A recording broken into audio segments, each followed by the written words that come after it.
Olá, assombrados! Eu sou a Ana Paula e vou contar vários relatos para vocês nesta coletânea de relatos de hoje. Tudo bem com vocês? Eu espero que sim. Para quem não conhece, nós somos o canal Assombrado, temos vídeos todos os dias no canal, todas as noites. Tem relato ao vivo entre 10 e 11 horas da noite, todos os dias às 11 da manhã tem relato também. Tem tipo ao vivo de segunda a sexta, coletânea de relatos no sábado, coletânea temática de relatos no domingo. Eu vou espirrar agora.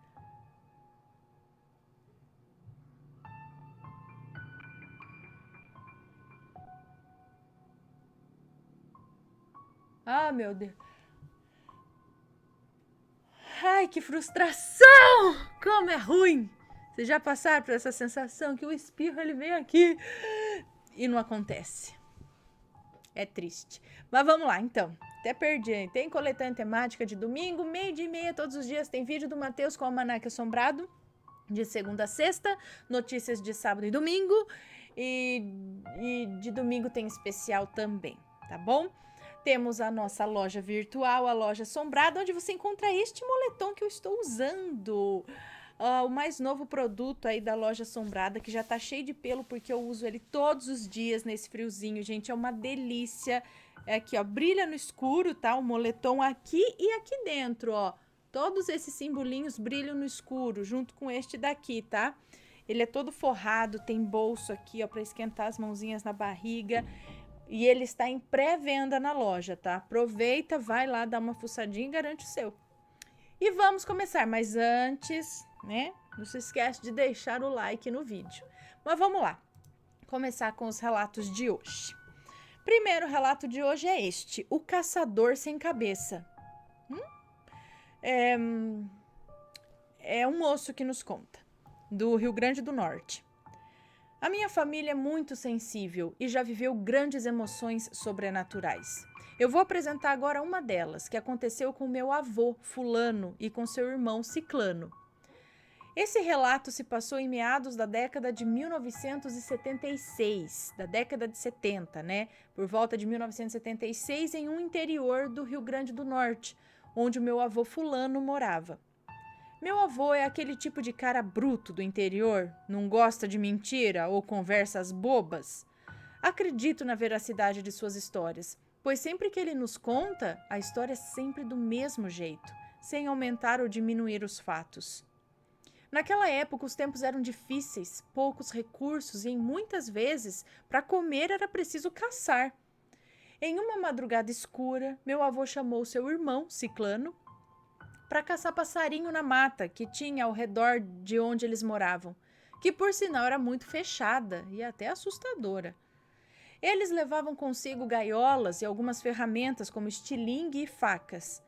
Foram adentrando a mata em busca dos passarinhos e depois de caminhar por algumas horas, viram de longe, cerca de 10 metros à frente, um clarão aceso com uma fogueira embaixo de uma árvore e foram se aproximando, com o pensamento que fossem caçadores também, né? Eles foram atrás de água ou de café, pois o cansaço já começava a bater. O Ciclano foi na frente e foi o primeiro a chegar no local, ficando em estado de choque com o que estava à sua frente. Fulano chegou logo atrás e também não dava para acreditar. Havia ali, sentado, debaixo daquela árvore, com uma fogueira acesa, um homem, aparentemente um caçador, pois ele estava com uma espingarda. O problema é que esse homem não tinha cabeça. Isso, não tinha cabeça. Ele só existia do corpo para baixo e estava ali, sentado, em cima de uma pedra, de frente à fogueira. De calça e camisa comprida, balançando o pé, como alguém que está ali tranquilo, aguardando alguma coisa. O fulano e o ciclano estavam próximos, apenas alguns metros daquela aberração, quando de repente Ciclano pegou uma pedra para jogar em cima daquilo, mas o fulano o impediu, falando que não se deve mexer com essas coisas, devemos respeitar. E assim, os dois saíram dali às pressas e foram em direção à sua caçada. Horas depois, já amanhecendo, eles passaram por aquele mesmo local. A fogueira ainda continuava ali, assim como a pedra onde aquela monstruosidade estava sentada. porém aquela coisa não estava mais lá. O meu avô conta que essas matas escondem muitas criaturas pavorosas, espíritos de pessoas que partiram, mas que permanecem entre os céus e a terra. O nosso dever é respeitar e orar por essas almas. O que será que aconteceu com esse homem? Será que ele realmente perdeu a cabeça em vida e continua assombrando lá? Ou algo do tipo? Hein? Misericórdia, imagina você tá andando no meio do mato de noite e vê um homem sentado na beira da fogueira sem cabeça. Próximo relato. O senhorzinho da porteira. Não sei se é um moço ou uma moça que conta esse relato, mas vamos lá, que conta essa história. Aconteceu com o meu pai e com o meu tio. Meu tio era boiadeiro e dirigia o caminhão do meu pai. Levava e buscava bois em todos os lugares. Um certo dia, ele ia entregar uns bois em uma fazenda não muito longe da nossa cidade, mas decidiu chamar o meu pai para ir com ele. Meu pai aceitou, então eles foram. Fora eles, tinham mais outros caminhões de bois que iam entregar nessa mesma fazenda.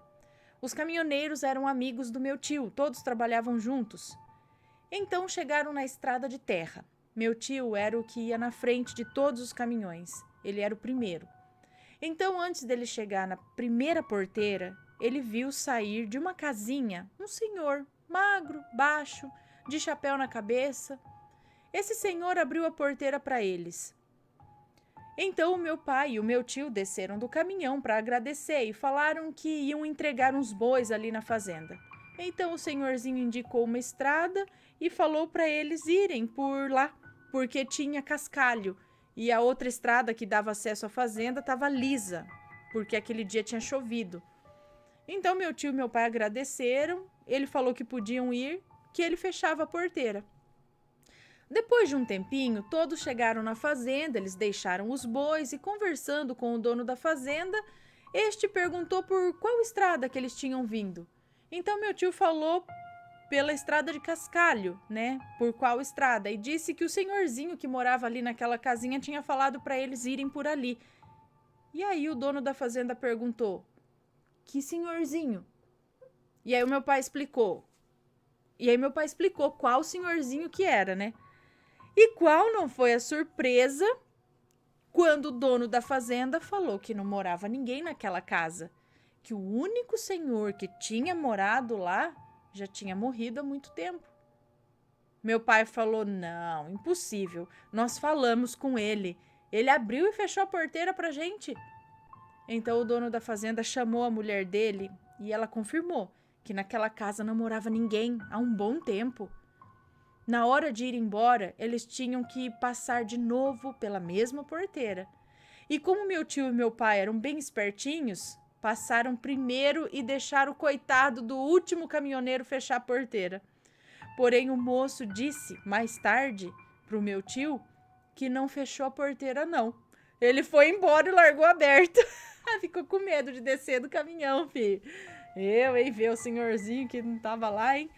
Tadinho do senhorzinho, ele estava ajudando, continuava trabalhando lá, mesmo depois de morto. Tinha que avisar ele, falar: não, meu amigo, pode descansar, não precisa ficar trabalhando aqui não, já deu. Pode descansar, seguir seu caminho. Próximo relato. Efeito colateral de um exame ou uma experiência sobrenatural compartilhada? É uma moça que nos conta, ela tem 17 anos e é do Ceará. Aconteceu há uns 9 anos atrás. Eu tenho histórico de sonhar com coisas aleatórias e que aparentemente me perturbam. Esse fato aconteceu na minha cidade natal. Numa noite, depois de chegar de uma viagem em que fui fazer um exame de raio-x em Fortaleza com a minha avó, voltei para casa com meu pai. Estava muito chateada, pois eu queria dormir na casa dessa minha avó e ele não tinha deixado. Quando cheguei em casa, acabei por dormir na sala, pois o meu pai tinha colocado o meu colchão lá para ver filmes e perguntou se eu queria dormir com ele e com a minha mãe no quarto deles. Eu, de birra, quis porque quis dormir na sala. Também não vou dormir com vocês. Não deixaram dormir na minha avó, também vou dormir aqui na sala. É mais ou menos isso. Ao dormir, eu sonhei que escutava um barulho vindo da cozinha.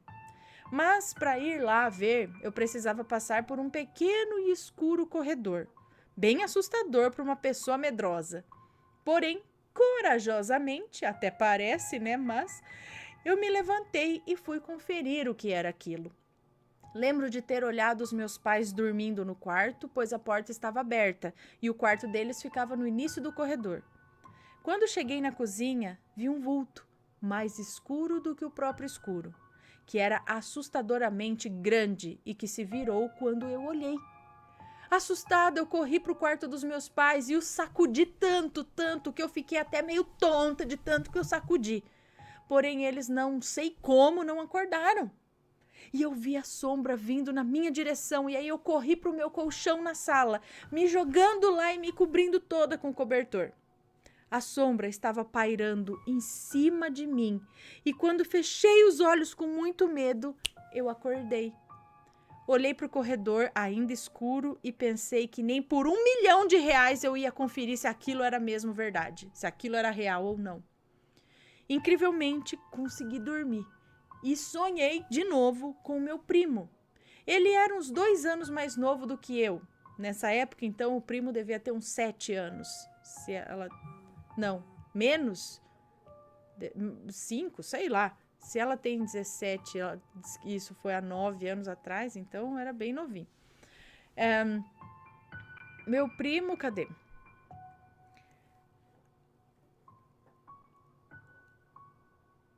Ele era 2 anos mais novo do que eu e morava com a minha avó. O sonho foi bem maluco.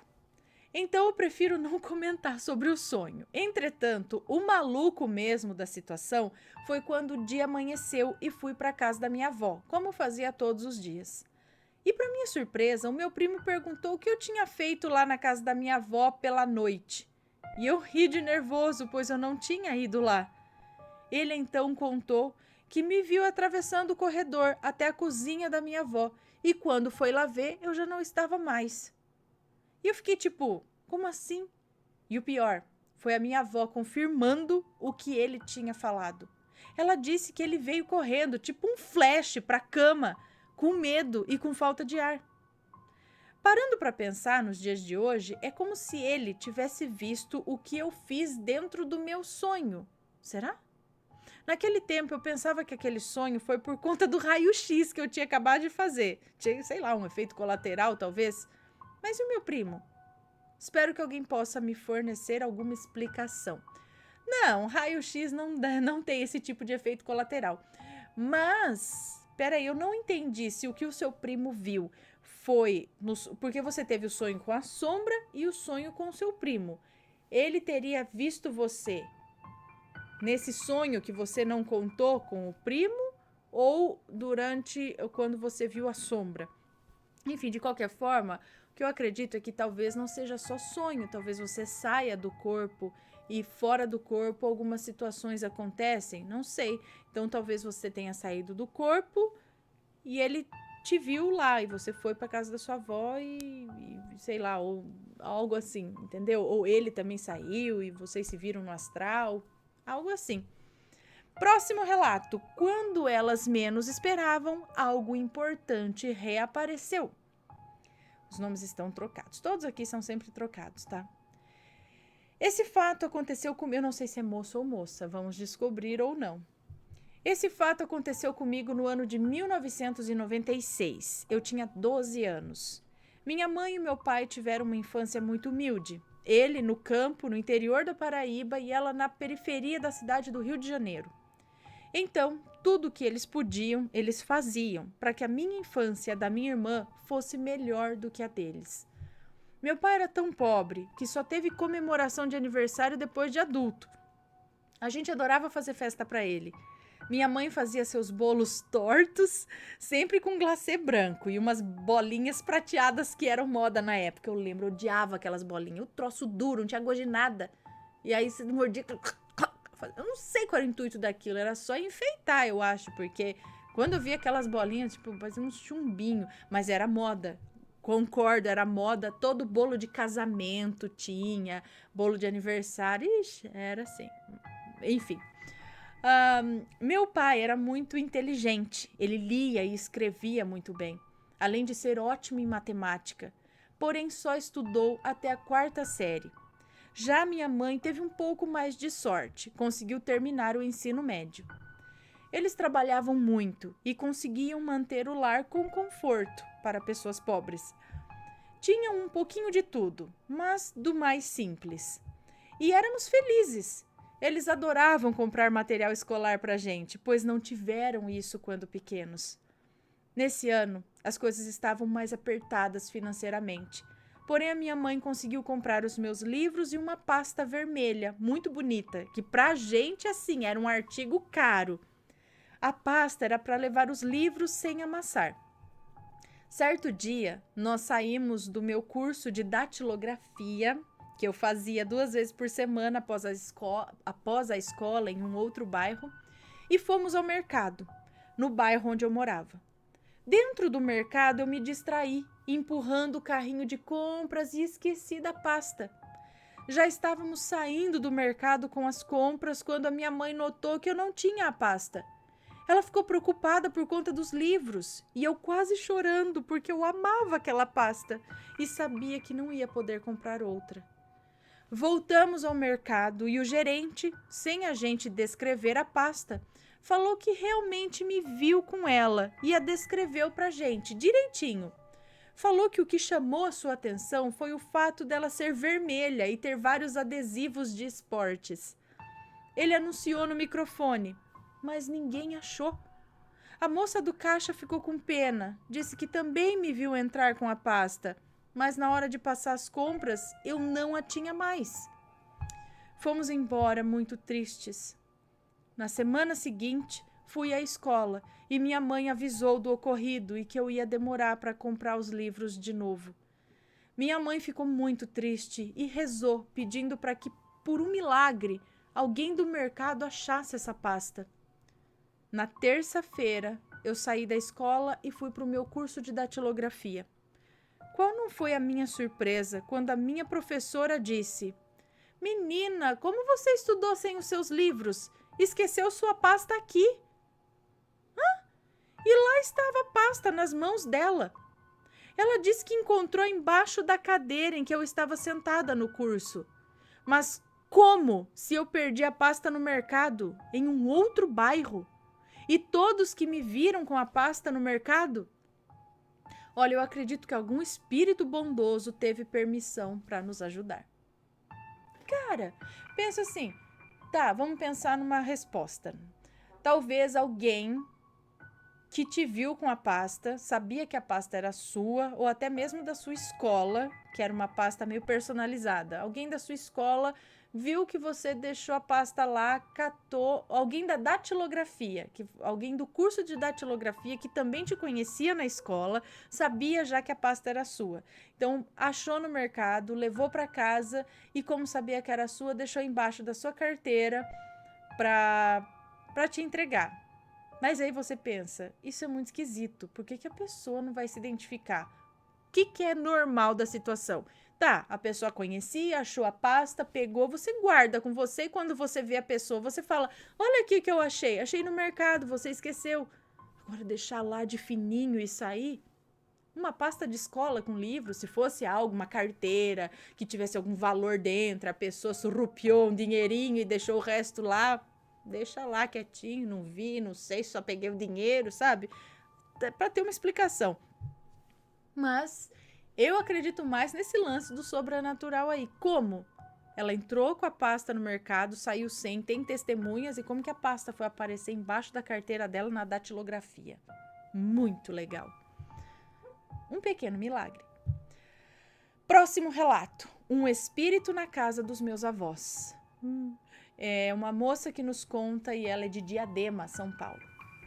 Aconteceu nas férias de dezembro de 2017 no Paraná, na casa da minha avó por parte de pai. Era a primeira vez que a gente ia visitar e conhecer a família distante do meu pai e ele claramente estava super animado para reencontrar tios que há anos ele não via. Nós também estávamos animados, mas por conhecer uma parte desconhecida da família. Conhecemos a maioria dos seus familiares, mas faltava uma tia, que meu pai queria muito visitar. Como sua casa ficava mais no interior do Paraná, fomos de carro bem cedinho, para chegar lá mais ou menos na hora do almoço. Chegamos e paramos o carro em frente à casa. Era uma típica casa do interior, porém vistosa. Tinha um gramado na parte da frente da casa e mais à frente um corredor que dividia a entrada da casa para a garagem. Fomos super bem recebidos, minha tia-avó já foi pegando na mão da minha irmã mais nova e puxando papo até chegar dentro de casa. Eu tenho 3 irmãos contando comigo, mas só eu e a minha irmã caçula que fomos. Me apresentei a todos, conversei bastante, fui me sentar em um dos sofás que tinha na sala. A sala tinha uma janela grande de vidro e ao lado uma porta que dava visão para a garagem, que ligava ao quintal nos fundos, onde os meus pais estavam conversando com a minha tia. Estava lá, sentada, olhando algumas fotos que tinha na sala, quando olho para a janela e vejo um senhor passando pelo corredor da garagem e indo em direção à porta, como se estivesse indo embora. Ele continuou andando e vi ele passando agora pela porta. Como eu não conhecia e nem lembrava de tê-lo visto dentro de casa, eu saí apressada para que pudesse cumprimentá-lo também antes que ele chegasse ao portão. Achou um novo parente. Quando eu saí pela porta da sala, não tinha ninguém. Ele simplesmente desapareceu. E não tinha como o senhor já ter ido embora, pois ele andava devagar e até chegar ao portão tinha que dar mais alguns passos, além da porta estar trancada. Bom, o que me deixa também intrigada é que na garagem o chão tinha pedrinhas, britas, sabe? Para que o carro saísse com mais facilidade quando estivesse chovendo. E quando tal senhor passou, fazia barulho de passos, como se alguém realmente estivesse pisando nas pedrinhas. Bom, depois disso eu contei o que aconteceu para minha mãe e ela me mandou rezar um Pai Nosso só para garantir. E ninguém da casa revelou se era algum parente falecido, alguma coisa assim, ou você não contou para ninguém da casa? Tinha alguém por lá. Ou será que era um espírito ou alguém de outra dimensão? Aí eu já sempre penso na outra dimensão agora. Próximo relato e último relato desta coletânea. Uma noite mágica.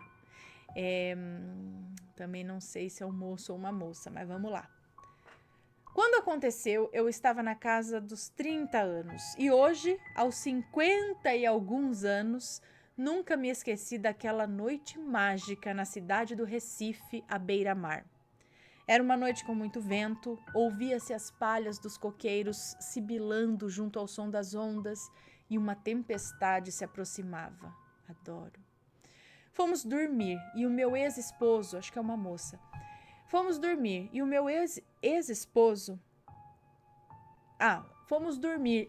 e meu ex-esposo. E lá pela madrugada, a tempestade rompeu com toda a sua força. O vento mais forte parecia que ia derrubar as janelas, que tremiam e chegava até a assustar. Foi assim que eu acordei, pela força do vento e o som da chuva e aquelas rajadas, um som ensurdecedor. Olhei no relógio e já passava das 2 da manhã. Voltei a fechar os olhos, aconchegada ao corpo do meu ex-marido, que dormia sono solto. Foi aí que senti a minha orelha crescer, porque ouvi, dentro daquela sinfonia desastrada da tempestade, um suave sopro de uma nota só, como se uma flauta pensasse as notas, uma a uma, muito delicadamente. Senti minha orelha crescer entre aspas, tá? Porque ela ouviu, dentro daquela sinfonia desastrada da tempestade, um suave sopro, como se uma flauta pensasse as notas, uma a uma, muito delicadamente. Fiquei ouvindo aquilo e fui percebendo que aquelas notas se uniram e formaram um acorde muito harmonioso, às vezes bem longe, às vezes bem próximo, como se fosse e viesse, trazido pela ventania. Me arrepiei quando os acordes viraram uma mínima melodia. Mínima? Se viraram uma melodia muito linda, muito original, muito pura, porque o som era como saído de uma flauta bem primitiva, sabe, rústica. Eu não me contive e cutuquei meu esposo. Acorda, acorda! E ele nada, mergulhado naquele sono pesado. Eu insisti, você não ouve? Quem poderia estar tocando uma flauta numa hora dessas? Desisti de acordá-lo e continuei ouvindo aquele som enigmático que ora se perdia e se achava em meio à tempestade. E assim, quando a tempestade foi amainando, o som também se diluía e foram todos embora, trazendo de novo o silêncio da noite. Até hoje eu lembro desse episódio como um momento mágico, sublime e muito particular. Nem sei se era para eu estar relatando esse evento tão íntimo, porque poderia ter sido apenas para eu saber que, de fato, a magia, o encantamento existem e que devem ser mantidos num segredo, longe do mundo profano. Será que era um gnomo? Uma fada? Silfos, que vem com vento. Que legal, não era nenhuma garrafinha, alguma coisa que tava, aquela que quer tirar a magia do negócio, né? Não, porque quando o vento passa na garrafa, faz sabe? Se tem algumas garrafas postas às vezes por alguma coisa, sabe? Algum lugar onde o vento passa, igual a gente toca em garrafa, sabe? Então, às vezes, a hora que ele embocava por perto de uma garrafa, ou várias que estavam por ali, ou sei lá se garrafa, ou canos, ou alguma coisa, ele poderia fazer. Mas do jeito que ela fala, começou meio desconexo, um pouco aqui, se juntou, formou uma nota, tinha sentido, entendeu? Não era aleatório, tinha sentido. E ia com o vento e voltava, ficava próximo, ficava longe. Muito intrigante. Será algum espírito da natureza tocando uma música? Que legal. Todas as tempestades agora eu vou ficar prestando atenção para ver se eu escuto uma flauta. Flauta, não um celular tremendo. Bom, pessoal, esses foram os relatos de hoje. Espero que tenham gostado. Não se esqueçam de deixar o like. Um beijo para vocês e a gente se vê no próximo relato. Fui!